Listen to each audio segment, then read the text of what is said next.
Hi, I'm Zaira Emmanuel B. Patrimonio. I'm a student from grade 3 Gen Luz. What I'm about to show you is my rainbow science experiment. A rainbow is an arc of color in the sky that can be seen when the sun shines through falling rain. Pattern of color starts with red on the outside, followed by orange, yellow, green, blue, indigo, and violet. First, we need 7 glasses, water, spoon to make, milk as a base, dropper, and coloring.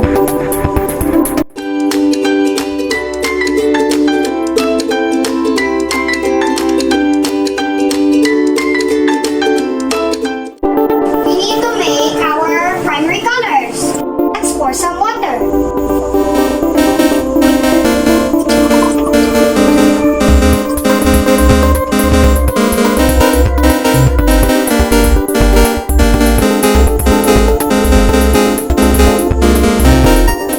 Red,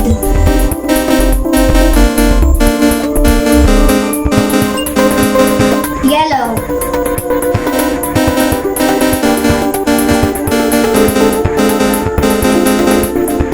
blue,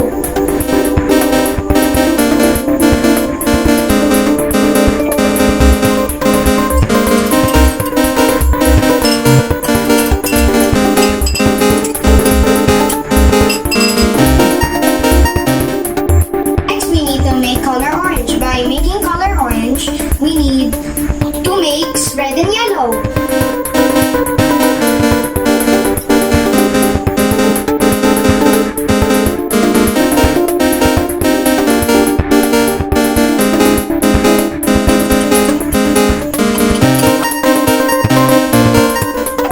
Then we need to make color green. To make color green, we need blue and yellow.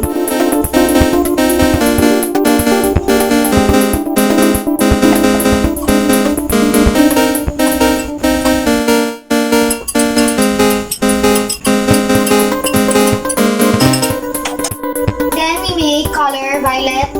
Let's mix red and blue.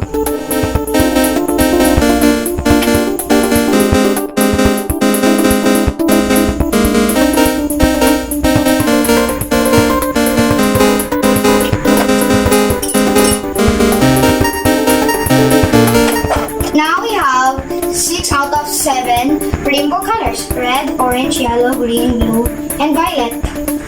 Mix red and yellow to become orange, yellow and blue to become green, red and blue to become violet. We are missing one more color, which is indigo. Oh no! Indigo is between blue and violet. We need to mix blue and violet to make an indigo.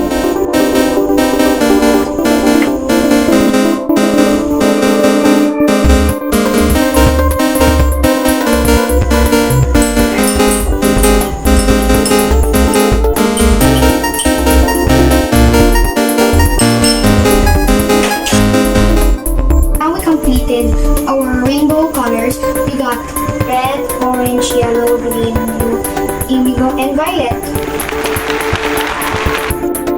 Red, yellow, and blue are primary colors. They cannot be made by mixing together any other colors. Orange, green, and violet are secondary colors. They are made by combining primary colors. Indigo is a tertiary color. It is made by combining primary and secondary colors. There's a cool way to remember the colors of the rainbow. Remember the name RGB, R for red, O for orange, Y for yellow, G for green, B for blue, I for indigo, V for violet.